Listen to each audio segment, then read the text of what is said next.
Let's solve the trigonometric equation.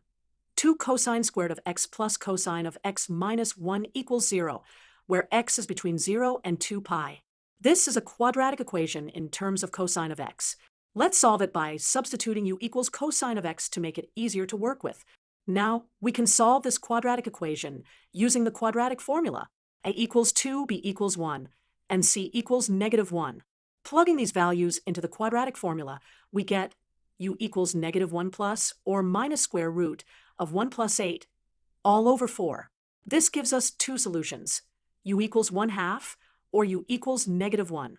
Since u equals cosine of x, we can write cosine of x equals 1/2 or cosine of x equals -1. Let's visualize these solutions on the unit circle.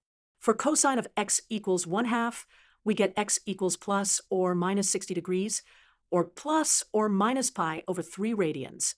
For cosine of x equals -1, we get x equals pi radians, or 180 degrees. Therefore, in the interval from 0 to 2 pi, our solutions are x equals pi over 3, 5 pi over 3, and pi. Let's verify these solutions satisfy our original equation by plugging them back in, and that completes our solution to the trigonometric equation. Thank you for watching.